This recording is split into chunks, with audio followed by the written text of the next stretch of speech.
Hello, everyone, and welcome back to another episode of Fan X Fiction. Trigger warning, graphic depictions of violence are included in this story today, so viewer discretion is advised. Today we're going to be reading Reform by Museify, a story that involves original characters and a multi-fandom. I hope you enjoy.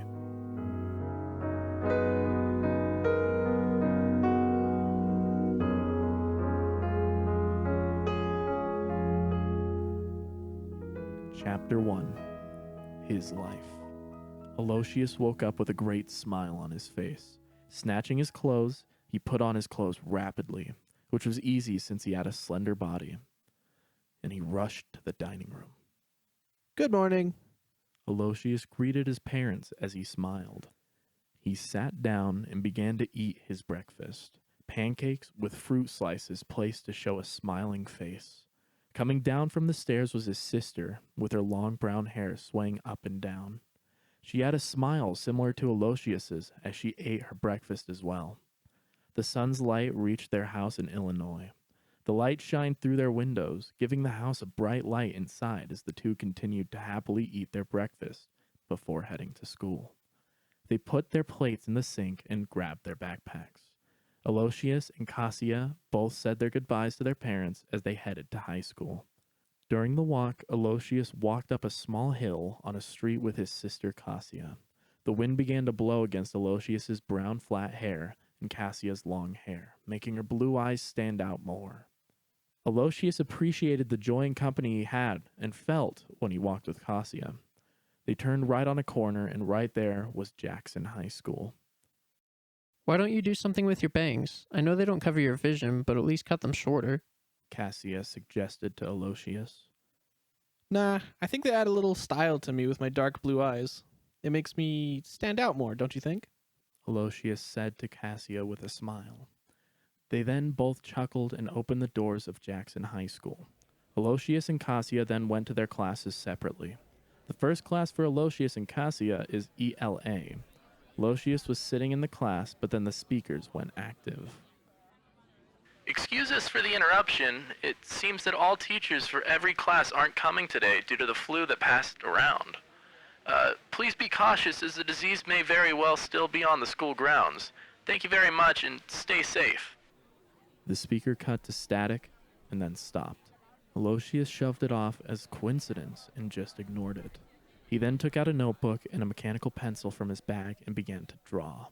Aloysius tended to have a mind of imagination and would draw and write his ideas on paper. One of his ideas was about a person who lost his everything, but then found new people. Aloysius continued to move the pencil gracefully and gently to create shades and lines. His creation was a person chained to a wall. The wall represented the past for Aloysius. As soon as he was finished, the door opened, and in came a substitute teacher named Mr. F, as written on the board. Hello, students. My name is Frank, but you can call me Mr. F. Today, Miss Stacy couldn't come in because of the flu. Rest assured that she is doing okay and well. Mr. F explained. The same explanation was given to his sister Cassia, who was on the opposite wing. As she was hearing the explanation, she kept fiddling with her pencil and then shaking it from the tip nervously. In Mr. F's class, he was teaching about composition and grammar in both English and British, saying, This will be necessary when you learn Shakespeare's plays and sonnets. An announcement was then shared through the speaker. Excuse the interruption again. Due to certain circumstances involving the flu, we've decided to cut short the school day. All students must arrive at their buses or walk to their homes by 12:30 p.m. Have a good day, everyone. The time currently was 9:40 a.m. Mr. F finished his teaching quickly enough for Aloysius to walk to his second class at 10 a.m. The same went for Cassia, who packed her stuff and went for her mathematics class. She entered the classroom and sat down quickly to get the class started fast. The other students took the announcement as a free time gift and talked as they walked into the classroom. Cassia took out a math book with a pencil and some scrap paper to make sure she doesn't think. But on her mind kept appearing Aloysius's face. She kept focusing to get the image out of her head. Like the snap of a finger, math class was finished because she couldn't concentrate. Her entire time was spent on trying to get Aloysius out of her head. Cassia started to put away her things, but then saw that she wrote all the equations into one equation. The equation for the universe. It was messy, so she couldn't identify what she wrote. Aloysius's math class ended as well, and he walked out of the classroom to science class at the strike of 11:30 a.m. He rushed through the large crowd of students that were acting as a wall to get to his science class. After using the amount of force a rhino would use to get through the crowd, he made it. Aloysius followed the same procedure and took out a mechanical pencil and a notebook half filled with 9th grade science notes. Class started, and Aloysius wrote down every single detail his teacher spoke about. Organisms, classification, space. Everything the teacher spoke about was to give the students a general idea of the entirety of science.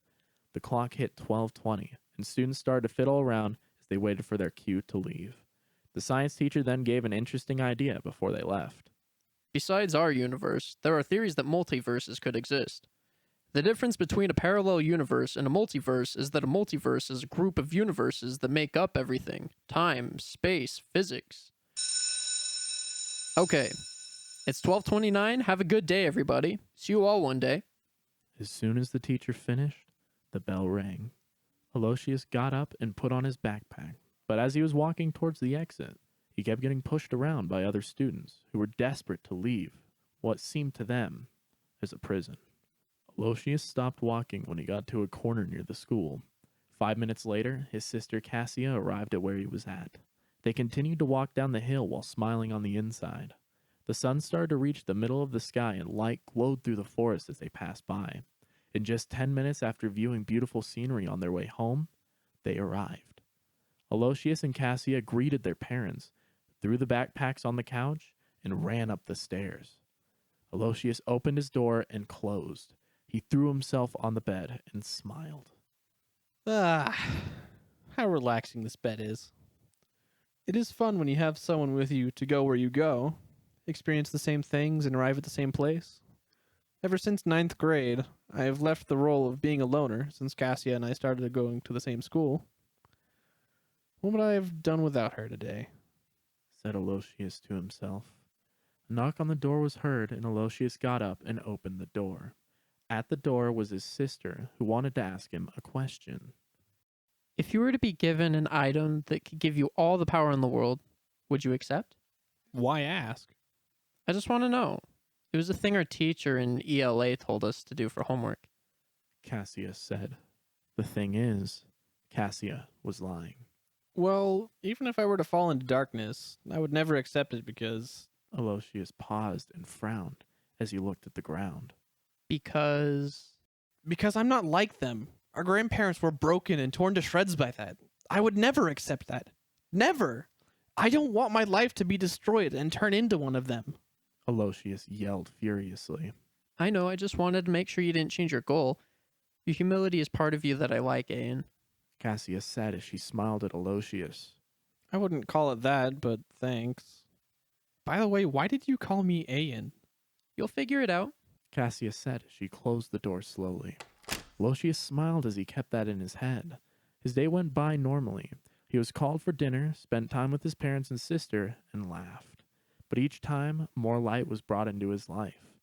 As it became dark, everyone said their goodnights and went to their rooms. The next morning was how it was like yesterday, bright and happy. Aloysius and Cassia both went out as usual. This time, Aloysius felt like he was being watched. He turned his head in each direction, although there was no one in sight but Cassia. As they were heading for a crosswalk, Cassia insisted that she would go first to see if he can follow the pattern of her footsteps on each white line. Cassia went and jumped on each one. Halfway through, Aloysius was smiling and thinking what fun he was having. On the far side of the crosswalk was a truck that was going out of control. Aloysius didn't notice anything but at the last line. Cassia turned around and smiled. Aloysius saw the truck, but before he could say anything, Cassia's life was taken. Since there was no one around, Aloysius could only cry on the inside as he was shedding tears rapidly. The one thing that kept him alive was lost. Aloysius's eyes turned to a dull color, everything in his vision turning dull. The light that was brought to him was soon fading away. His world was soon losing its color, its detail, It's happiness. The person in the truck just said sorry and left. Aloysius got furious, but nothing good could happen if he argued. Aloysius only had one idea: take his sister's body back to his house. As Aloysius cleaned everything with what he could find and picked up her body, he went back home while crying. The sun became covered by the dark clouds. No light, no nothing. He turned to the corner at his house and knocked on the door. His parents answered, only to be shocked. Aloysius explained everything to them. Nothing could cope with his parents' sadness, and the same goes for himself. His parents decided that they would organize a funeral. Aloysius agreed as he touched his sister's cold hand. Aloysius's day became slow and dull. When it became dark, it was darker than before. He threw himself on his bed and cried loudly into his pillow. Aloysius fell asleep after sobbing, but he fell asleep with an empty room next to him. The life Aloysius had was no more. Everything crumbled to pieces, and he fully knew that being depressed and sad would be his life for now.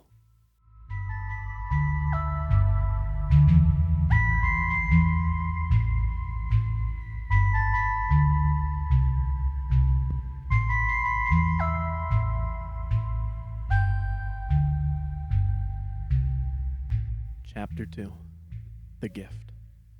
After his sister's death, Aloysius shut himself in his room. Every 5 hours his parents would come knocking, but that noise would be the only noise Aloysius and his parents would hear. There was complete silence every day. Aloysius would never even go to school. Darkness kept eating him up, but he didn't want that to happen. Aloysius was afraid of what would become of him if he stayed the way he was. No matter the motivation, though, Aloysius stayed in his room, where there was no light, but also no darkness. He was stuck in between. Weeks passed as Aloysius stayed in his room laying on his bed.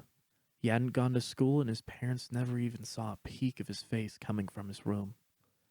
One day, Aloysius's grandparents came to visit. He didn't want to see them, though. He hated them beyond anything else because of how their lives were ruined, but also how his life got ruined too. Power is what made them corrupt. Power is what destroyed my life. I hate them. I hate them. Aloysius thought to himself. Aloysius heard his grandparents through his door, which made him even more against the decision to open the door.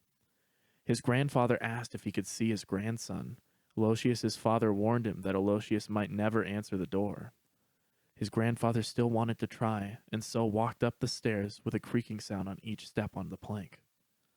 He came close to Aloysius's door and knocked. Aloysius refused to open the door. Hello. I know you won't open the door, but I have something to give that somebody else wanted to give you in person, but they were too late. So, just open the door so you can see it. His grandfather suggested. Aloysius still refused and stayed quiet while laying on his bed. His grandfather stood at his door for one more minute before leaving. He went down the stairs and put something in his father's hands. Please, try to convince him to come out. And if he does, try to give this to him. This is a very special item that I'm sure he'll accept, even from me. So please. His grandfather pleaded to his father. His father nodded and put the item in his pocket. Aloysius's grandparents took their bags and exited out of the house. Aloysius then felt obligated to accept the item. He felt no sympathy towards his grandparents, but if it was from his parents, he would have no problem. When he got up, his legs hurt due to himself not being able to move. At the same time, his father was walking up the stairs. When both of them reached the door, Aloysius opened the door first. He looked like a guy who was homeless. He was dirty, smelly, and lifeless. His father first wanted to talk with him about something and asked him to sit down in the kitchen. Aloysius reluctantly agreed and put on slippers and went downstairs and sat down. "This is serious, Aloysius Nichols. First you shut yourself in, and then you miss your sister's funeral. Now you disrespect your grandparents? I don't believe you!" His father complained furiously at him. I'm sorry. Aloysius said quietly and gently. "Excuse me?" his father asked. I'm sorry for this. Aloysius said, this time louder and clearer. Look, I'm not asking you to do things you forgot. It's too late. What I'm asking is just to please come back to us as a normal person. We've been worried about what might have happened to you in your room, his father pleaded to Aloysius. Aloysius's father opened his hand, and inside his hand was a silver chain necklace. This right here, I recognize this necklace. It was your sister's. She never wore it, so she probably wanted you to have it. Consider this a step forward towards getting free. Or that's what it seems to me. His father smiled at him as he handed over the necklace to Aloysius. Aloysius looked at the necklace in his hand and stretched it. He turned it inside out, and on the side was what seemed to be dark red paint on 3 chains, and the rest were droplets of the red paint. Aloysius turned it to the other side and put it around his neck. Also, do me a favor and shower. When you're done, put those bags in the basement, those bags containing your sister's belongings. I figured you'd be the only one willing to do it, his father said as he pointed at the black, large bags in the corner of the entrance. Aloysius nodded with a slight smile and went upstairs to grab a towel and take a shower. Once Aloysius finished his shower, he went into his room to put on a blue shirt and black pants. He put on gray slippers and went downstairs. When Aloysius grabbed the black bags, it felt as if his arms were going to get ripped off. But since it was his sister's belongings, he tried his best to move and get the bags to the basement. As Aloysius slowly moved outside and down the stairs, he reached a corner where he put the bags. Aloysius decided that he would like to look around the basement. He turned on the lights, and the shelves had stuff he didn't recognize. It looked much more advanced than the technology of the 21st century. As Aloysius kept walking, he stopped at a giant green chalkboard. The chalkboard was written all over that Aloysius couldn't tell what it was. His best guess was that it was trying to map out the entire universe, because Aloysius saw the name of planets. Aloysius's necklace lightly glowed but then faded away. He didn't notice it, though. If this really is a map of the universe, this person did one heck of a job, Aloysius said as he slightly chuckled. Aloysius then walked to the exit, went up the stairs, and closed the basement door as he left. Once again, Aloysius felt like he was being watched. He looked around and found no one. He decided to rush it and ran to the door of his house. On the roof of Aloysius's house was someone. He was wearing a hoodie with a black mask that was covering his entire face with darkness. He turned away and jumped off the roof. Returning to his house, Aloysius opened the door, entered, and then locked the door. He took his backpack to his room and packed all the stuff he needed for school. But his face and emotions were slowly fading away. Once he finished, he went to the bathroom. Aloysius locked the bathroom door and washed his face plenty of times. He stopped and turned off the faucet. As he looked towards the mirror, towards his reflection. no one can know. No one can see. I won't let them see my true self. I'll just have to act happy, Aloysius said to himself in the mirror. He practiced smiling, making good jokes, and his laughter. The first time he smiled, made jokes, and laughed were terrible. His voice and expression sounded dead and weak. Aloysius kept practicing, and each time his voice and face became more alive. Remember, Aloysius Nichols, He said as he kept practicing his smile. your words seem alive, but you're dead inside. And with that, he ended his practice session and left the bathroom. Aloysius went to his room and decided that it'd be good to sleep until dinner time. He locked his door and threw himself like a fish on his bed. Aloysius closed his eyes as the softness of his mattress and blanket made him more relaxed and sleepy. Darkness was all he could see until a figure stood in front of him. You're in my world for now, Aloysius Nichols. The figure said in a deep, distorted voice. Where am I? And who are you? Is this even a dream? Because I can feel things and emotions, but it isn't waking me up. Aloysius said as he was panicking more and more. Don't worry, this isn't a dream. As I said, you're in my world for now. In a few minutes you'll wake up, but by that time, hours would have passed until I think you said, until dinner time. Or maybe that was what you thought. Aloysius was confused. Questions kept hitting him like, Who is this guy? or What's happening? the questions kept getting Aloysius more lost in thought. And that was exactly what the figure wanted to happen. He wanted him to panic. Okay, time's up. The figure said in a distorted voice as he snapped his fingers. Aloysius woke up in a sweat, his heart pounding. He got up slowly and checked for the figure's voice. No distorted voice was to be heard. Aloysius, relieved, put on his slippers and went downstairs. He looked over and saw that dinner was ready. He sat down at the table with his parents and ate. Soon, later, he decided to ignore what had happened in his sleep. Aloysius finished, thanked his parents, and went upstairs to sleep. Before sleeping, he closed and locked his window and locked his door. Aloysius felt safe and slept on his bed. Little did he know that as soon as he was asleep, a person with a black hoodie and black mask was looking through the window, looking at Aloysius in his sleep.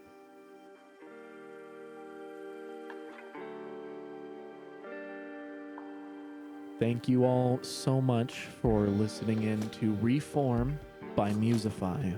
We'll leave a link in the description below for you to read alongside with us. And as always, thank you so much for listening in. And thank you so much for sitting down and listening to a story.